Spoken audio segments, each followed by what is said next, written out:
한때 프랑스의 리옹이라는 도시에 살고 있는 조르주라는 이름의 소년이 있었습니다. 조르주는 언제나 모험을 꿈꾸었고 종종 어른들에게 자신의 상상력을 얘기하면서 여유로운 오후 시간들을 보내곤 했습니다. 하지만 어느 날 조르주는 그의 인생을 송두리째 바꿀 아주 특별한 모험에 뛰어들게 됩니다.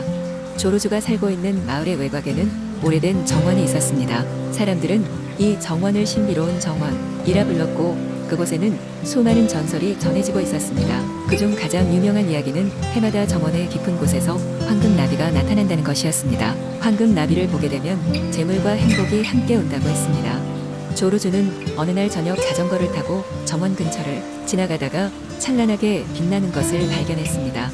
호기심이 가득한 그는 자전거를 세우고 그 빛을 따라가 보기로 했습니다. 빛은 점점 더 깊은 정원 속으로 이끌었고 조르주는 자신도 모르게 금지된 곳으로 발걸음을 옮기고 있었습니다. 정원은 낮에 보았던 것과는 전혀 달랐습니다. 그곳에는 각양각색의 꽃들이 머리를 내밀고 있었고 나무들은 고대의 신비를 간직한 채 마치 자신의 이야기를 조르주에게 들려주는 것 같았습니다. 하지만 무엇보다도 조르주를 매혹시킨 것은 그가 따라왔던 찬란한 빛의 조각이었습니다. 그것은 놀랍게도 황금빛으로 빛나는 나비였고 조르주 앞에서 아름답게 날갯짓을 하고 있었습니다. 느낌이 끌리듯 조르주는 손을 내밀어 나비가 손가락 끝에 앉도록 했습니다. 황금나비는 잠시 조르주와 눈을 맞추더니 그에게 말을 걸었습니다. 조르주, 너의 진심을 보았노라. 진정한 탐험가의 정신을 가진 너에게 이 정원의 비밀을 맡기고자 한다.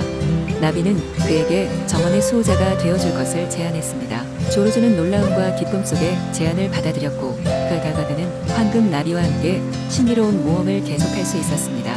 이 모든 일이 꿈같이 느껴졌지만 조르주는 매일 그 정원에서 작은 마법들을 발견하며 성장해 나갔습니다. 그 후로도 리옹의 신비로운 정원은 사람들에게 알려지지 않은 채로 남았지만 이야기 속에서는 언제나 조르주와 황금나비의 전설이 속삭이며 전해졌습니다. 그리고 조르주는 진정한 의미의 행복과 모험을 찾은 것에 감사하며 평생을 그 정원의 수호자로서 그리고 이야기의 주인공으로서 지냈습니다. 두 번째 이야기. 옛날 옛적 프랑스의 한 작은 마을에 루이라는 소년이 살고 있었습니다.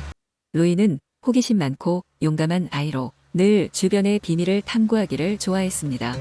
어느 날 루이는 마을 외곽에 있는 오래된 숲을 탐험하기로 결심했습니다. 그 숲은 지역 주민들 사이에서 마법의 숲이라고 불렸고 그 안엔 신비로운 생명체들과 희귀한 식물들이 살고 있다고 알려져 있었습니다. 마을 사람들 중 누구도 감히 그 숲에 들어가지 않았지만 루이는 두려움을 무릅쓰고 길을 나섰습니다. 루이는 숲에 도착하자마자 놀랐습니다. 숲은 그가 상상했던 것보다 더 웅장하고 아름다웠습니다. 나무들은 하늘 높이 뻗어 있었고 나뭇잎 사이로 햇살이 내려오며 마치 숲이 금빛으로 반짝이는 것 같았습니다. 루이는 호기심에 여러 곳을 돌아다니다가 고요한 연못에 이르게 되었습니다. 연못 주위엔 형형색색의 꽃들이 만개해 있었고 그 중에서도 특히 눈에 띄는 한 송이의 푸른 장미가 있었습니다. 장미는 다른 꽃들보다 더 빛나고 마치 루이에게 말을 걸고 있는 듯한 느낌을 주었습니다. 루이는 장미의 손을 뻗어 자세히 보려 했지만 손이 닿기 직전에 장미가 말하는 것을 들었습니다. 안녕, 루이. 나는 마법의 정원의 수호자인 장미야. 내가 나를 찾아온 것은 우연이 아니란다. 놀라운 마음을 가라앉히며 루이는 장미에게 어떻게 자기 이름을 알고 있느냐고 물었습니다. 장미는 미소 지으며 말했다. 내가 이곳에 올 것을 기다리고 있었단다. 이곳은 단지 숲이 아닌 서로 다른 세상이 만나고 마법이 시작되는 장소이다. 너의 마음속에서 모두의 마음을 이해하고 보살피는 힘을 발견할 수 있을 거야. 루이는 장미의 이야기에 더욱 호기심이 생겨 마법의 정원에 대해 더 알고 싶었습니다. 장미는 그에게 정원 안으로 들어갈 수 있게 도와주겠다며 조심스럽고도 신중하게 그를 안내했습니다. 정원 내부는 더욱 환상적이었습니다. 나무들은 루이에게 속삭이듯 바람에 흔들렸고 각종 새들과 동물들이 루이를 구경하러 모였습니다. 그곳에서 루이는 마음의 눈으로 세계를 보는 법을 배우기 시작했습니다. 시간이 흘러 루이는 마법의 정원에서 사람들의 마음을 치유하고 세상에 사랑과 평화를 전하며 살았습니다. 그의 이야기와 놀라운 발견은 세월이 흘러도 프랑스 전역에 전해졌고 사람들은 루이를 사랑과 마법의 상징으로 기억하게 되었습니다. 그리고 장미는 언제나 루이를 정원의 깊은 곳에서 지켜보았습니다. 루이, 내가 이루어낸 세상 속에서 항상 행복하기를.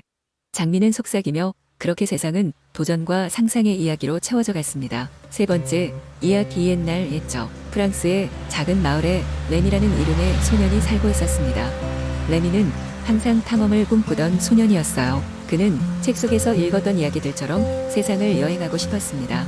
그러나 그의 마을은 너무 작고 한적해서 특별한 일이 일어나는 날이 거의 없었습니다. 어느 날 레미는 마을 근처의 숲을 탐험하기로 결심했습니다. 숲속 깊은 곳에는 오래된 신비로운 탑이 하나 있었는데 마을 사람들은 이 탑에 대해 무서운 이야기를 하곤 했습니다. 하지만 레미는 그 소문들을 두려워하지 않았습니다. 오히려 그는 그 탑에서 무언가 특별한 것을 발견할 수 있을 것 같은 기대감에 가슴이 두근거렸습니다. 숲에 들어선 레미는 푸른 나무와 새들의 노랫소리를 즐기면서 길을 따라갔습니다. 지저귀는 새들과 바람에 흔들리는 나무들 사이로 레미는 처음 보는 동물들과도 친구가 되었습니다. 사슴이 그의 곁을 지나쳤고 토끼들이 숲속에서 뛰어다녔습니다. 하지만 그는 길을 잃지 않도록 조심했습니다. 드디어 숲 가장 깊은 곳에 도착했을 때 레미는 오래된 돌탑을 발견했습니다. 탑은 생각보다 훨씬 컸고 마치 하늘을 떠올듯이 높이 솟아 있었습니다. 탑문은 녹슬어 있었지만 레미는 포기하지 않고 밀어 들어갔습니다. 탑 안에는 무수한 계단이 끝없이 올라가고 있었습니다. 레미는 천천히 위로 올라갔습니다. 오래된 계단을 밟을 때마다 먼지가 날렸지만 그는 그 오랜 세월 동안 아무도 오지 않았을 이곳에 처음으로 발을 디뎠다는 생각에 뿌듯했습니다. 2층에 도착하자 작은 창문들로부터 아름다운 풍경이 펼쳐졌습니다. 마을이 한눈에 내려다 보였고 멀리서 빛나는 강과 끝없이 펼쳐진 초원도 보였습니다. 탑 꼭대기에는 오래된 마법사의 일기로 보이는 고서가 있었습니다. 레미는 그것을 열어보았습니다.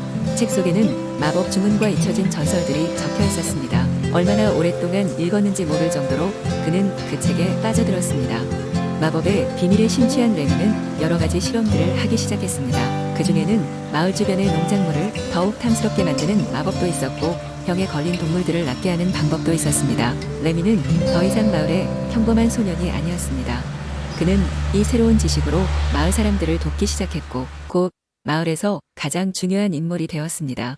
마을 사람들은 그의 지혜와 용기를 칭송하게 되었습니다. 시간이 흐른 후 레미는 더 많은 것을 배우기 위해 프랑스 전역을 여행하며 모험을 계속해 나갔습니다. 그는 여러 마을을 방문하며 많은 사람들과 친구가 되었고 그의 이야기는 먼 곳까지 퍼져나갔습니다. 어디를 가든 그는 사람들이 그를 필요로 하고 환영한다는 것을 느꼈습니다.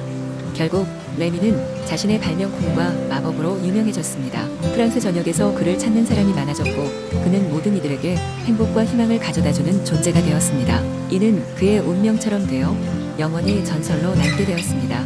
그래서 오늘날까지도 레미의 이름은 용기와 지혜의 상징으로 기억되고 있습니다. 사람들은 때때로 숲속의 탑을 찾으며 그의 모험을 기리곤 합니다. 네 번째 이야기. 옛날 옛적 프랑스의 어느 작은 마을에는 아름답고 특별한 소녀 라푼젤이 살고 있었습니다. 그녀의 머리카락은 황금빛으로 빛났으며 마법의 힘을 지니고 있었습니다. 이 소녀는 태어날 때부터 부모로부터 멀리 떨어진 마법의 성탑에 갇혀 살았습니다. 라푼젤은 다정한 성격을 가졌고 많은 꿈을 꾸는 소녀였습니다. 그녀는 항상 창문 밖 멀리 보이는 들판과 숲을 바라보고 자유롭게 살고 싶은 열망을 키워갔습니다. 하지만 성탑을 지키는 마녀는 그녀를 엄격히 감시하며 탑 밖으로 나가는 것을 엄금했습니다. 마녀는 라푼젤의 머리카락에 숨겨진 마법의 힘을 얻기 위해 그녀를 성탑에 가두고 있었던 것입니다. 하루는 소녀가 창가에서 노래를 부르고 있을 때 우연히 그 근처를 지나가던 용감한 기사 피에르가 그 노랫소리를 듣게 되었습니다.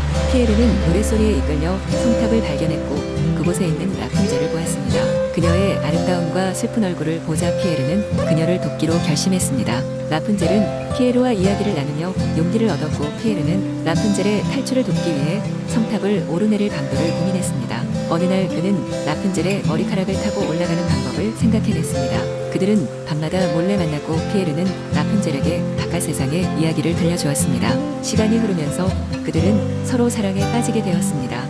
하지만 어느 날 마녀가 이 모든 사실을 알아채고 말았습니다.